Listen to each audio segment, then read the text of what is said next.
Okay, guys, welcome to the Survivor auction. In case you hadn't already guessed, this is the Survivor auction. First ever Survivor New Zealand auction. Welcome to the Survivor auction. First item will remain covered. 500. 500. 500. 500. 500. Yeah, I'm gonna go 500. Oh, you only have to go up in increments of 20.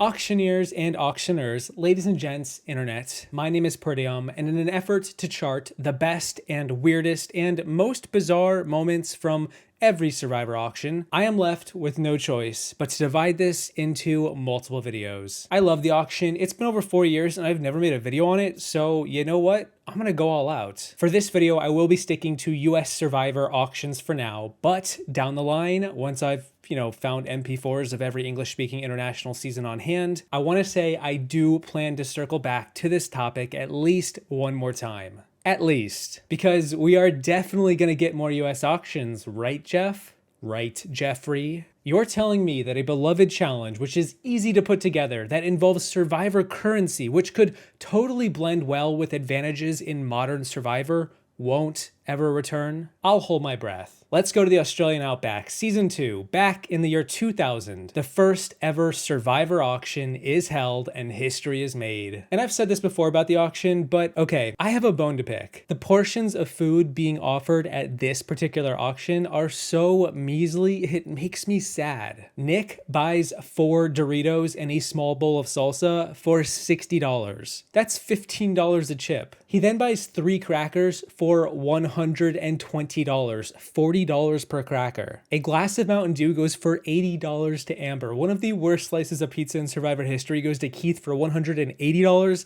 and Amber goes on to buy river water for $200. You know, actually, maybe I have been to sporting events with worse prices than this. Okay, here's a fun game. Pretend you're on The Price is Right, and you have to guess the total amount for everything offered. Not even accounting for everything else that we don't get a price check on, our grocery list for this auction on Season 2 is 4 Doritos, 3 crackers, 4 squares of chocolate and peanut butter, chips and a beer, a glass of soda, an energy bar, iced coffee, a slice of pizza, mashed potatoes and turkey, a cheeseburger, and river water. What would you wager the final price for all of that would be? Drumroll please. The total for the Australian Outback auction, the skimpiest auction ever, came to a whopping $1,940. If you got it right, congrats. You've won a brand new car curse. Otherwise, you're covering the tip. You each have 500 Australian dollars. Up for bid? 4 tasty Doritos and a nice big old thing of salsa to go with it. Wow! 6 French fries and a big old dish of ranch dressing to dip it in. Sold to Amber. Mystery plate. I hope it's good. Gosh, I'll be upset. That's a tall glass of Herbert River water.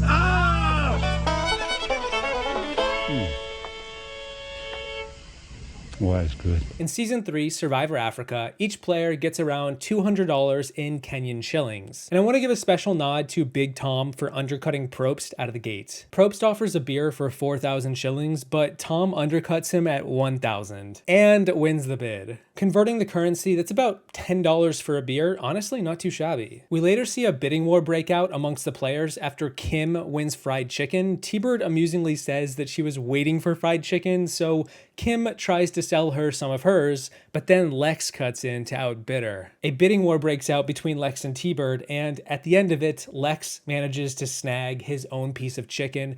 Kim hosts her own mini auction within the auction. But of course, the most iconic moment is when Big Tom and Ethan go in for a covered item. Tom loses his cool and begins to dance around in joy at the food that he just won. Surprised he doesn't have a feather in his butt here, and then laughs with Ethan when he realizes that Ethan won't eat the ham because he's Jewish. He did me wrong. I'll kill you. I'll kill you. I'll kill you. After I kiss you. I just want to see you enjoy this. You want me to hell? Oh my God. Thank you. I mean, I hate it for him.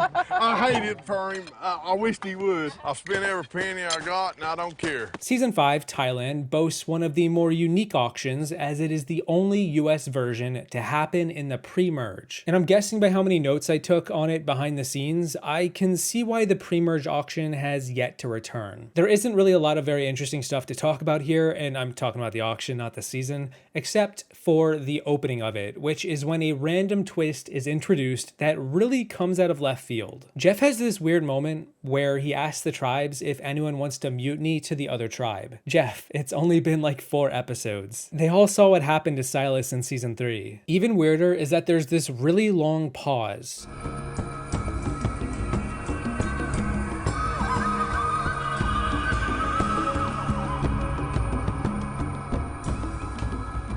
Jeff gives them over a minute to think about it, and then asks for everyone's answer, and nobody takes up the offer. It's really awkward, maybe one of the most awkward moments in the history of the show, and it feels like a big waste of time. And I'm kind of surprised they even included it in the season in the live footage, given that it had no impact. But it did happen at the auction, and it's the only weird thing that happened here, so there you go. Does everyone know I hate this tribe? I want to leave. I was so tempted to switch tribes. So tempted. Thought about it. Stay where I am. Everybody's happy? Good. We got 2 good tribes. Let's have an auction. In season 6, The Amazon, while we get a lot of funny quips from the one Rob Sesternino, there's one moment in this auction that really stands out to me. It's at the end when the loved ones letters are brought out. Christy gets into a bidding war with Heidi and Jenna, a classic old school rivalry, kind of like the story of Cinderella with the evil stepsisters, and just like in Cinderella, Christy wins the war and gets a letter from her loved one. Jenna is really sad because her mom wasn't in a good condition when she left to go on the show, and Jeff decides to be nice and bring out more letters. Now, it's important to note that while Jenna was crying over running out of money and losing her letter to Christy, Heidi was consoling Jenna the entire time. So when the new letters come out, Jenna places a bid to get hers, and then for some reason, Heidi outbids her. What the heck, Heidi? You ruthless businesswoman? Jenna bids $80, Heidi then bids $100, so Jenna goes to $120 and wins after Heidi decides to back down a change of heart, maybe? Now, I want to give Heidi the benefit of the doubt. I thought maybe Heidi didn't know about Jenna's mom's condition, but then literally right before the auction, almost intentionally by the editors, Heidi has a moment where she talks to the camera and tells us that she knows Jenna's mom has cancer and that Jenna desperately wanted an update. Okay, yeah, I am bum puzzled by Heidi. Strange moment. Jenna's mom is sick. She has cancer. I mean, we haven't heard from our families in gosh knows how long. So, I mean, it's scary. And Jenna's just worried sick. I'm sorry. It's all right, Jenna. I got these other letters here. No reason we can't put another one up for bid. I'll go 80. 100. 100 to Heidi. I'll go 120. 120 to I don't Jenna. think I have any more. Once, twice. Sold to Jenna. In season 10 Palau, I gotta make mention of how Probst remarks upon Ian's smell. Because if there's ever one thing that doesn't translate from the island to the TV, it is smell-o-vision. We can see the players, hear the players, sometimes be emotionally touched by the players, and if we're weird enough, attempt to lick the players. Please don't try that in any capacity. But thankfully, we will never be able to smell them through our screens. But Jeff, unfortunately, doesn't have that same luxury, and a few times over the span of Survivor's many seasons, he's remarked upon just how bad the players smell, because they smell terrible. Just think about it. They haven't bathed in weeks. And I think one of the best examples of that is right here, when Ian goes up to claim his reward at the auction and Jeff just has to remark how bad Ian reeks. Please. Take a bite. Wow, you smell, Ian. Wow, you reek. I tried. Look at his hair. Reek. It rhymes with bleak, which is one word to describe the Guatemalan auction after it hops into bed with the loved one's visit. The auction, you scandalous. 2 Survivor staples for the price of 1. Right, so instead of running or swimming or putting a puzzle together to win your loved one, you now have to buy them. And if you don't have enough money, well, you can always donate to the Judd or Stephanie fund, because both Judd and Stephanie begin to accrue money from the rest of the players who give theirs up, so either of the 2 of them can win their loved one, They are counting their money like mob bosses in a mafia movie. Judd wins his wife for $880. Ah, so romantic. The price for love. Next item up for bids, coming right around the corner.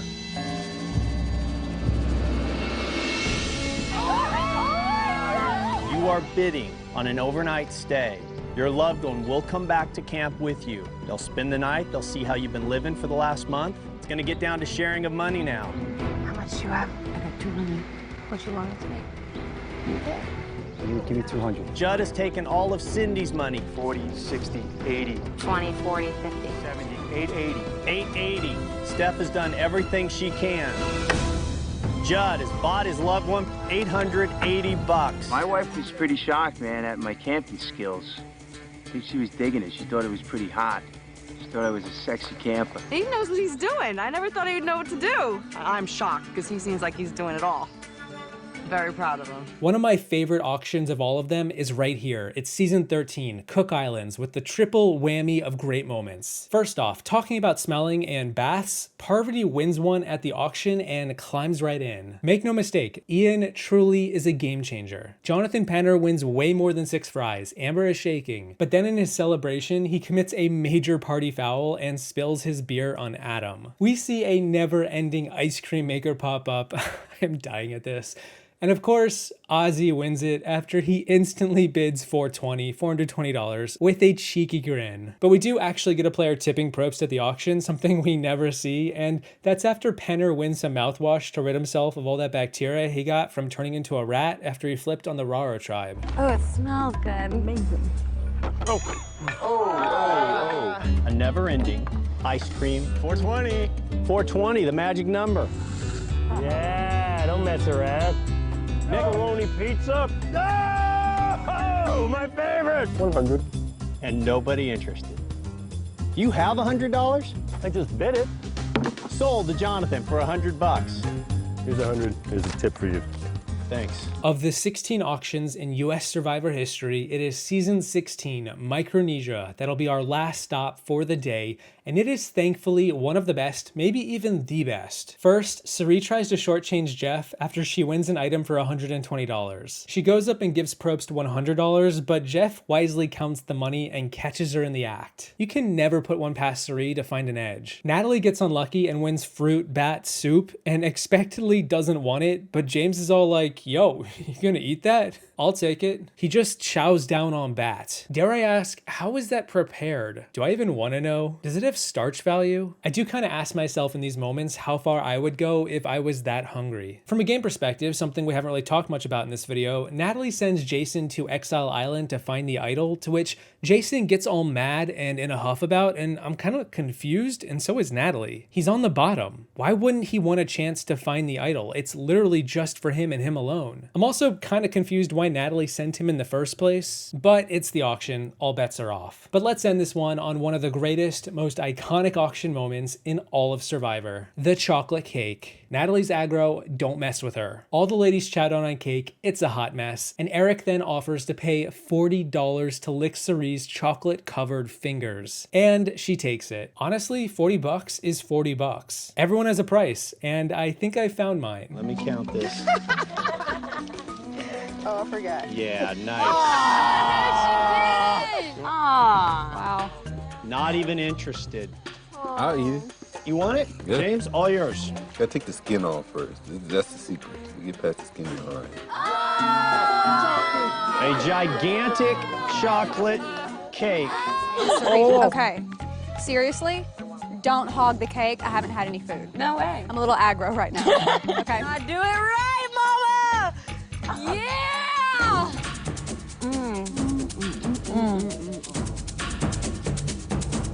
I'll give them 20 bucks each to lick their fingers when they're done. No. How about 40 bucks to lick your fingers? He's serious. Okay. Oh, baby. Oh, baby. Something's wrong with that boy. He really has problems, poor thing. But that's it for part 1 of the weirdest, most bizarre moments from every Survivor auction, and we still have a lot to get through. Cookie fights, pig brains, saxophone music to tangy barbecue sauce to Jeff's arm getting ripped off. I will just say this, bring the popcorn. Regardless, if there's anything else from these particular auctions that I may have missed, let me know. A huge thank you to my patrons for not outbidding me when it matters most. I will always share my chocolate cake with you. I hope you all enjoyed the video, and don't forget, on your way out, you can always pocket those shillings if you need a new pair of shocks on your Jeep. And I will see you in the next one once I go to Rocks for a goddamn burrito. 500. Oh, lucky. Oh, wait. That's a burrito. Is that a burrito? It's a Mexican feast. 500. Yeah! Okay, we're gonna draw rocks. Okay, 3, 2, 1, reveal. Lucky! That's the Mexican feast. You know what? You stay there. I'll. Oh, you're gonna bring it. Oh, he's bringing it over. We're going to get you a bigger table. Whoa.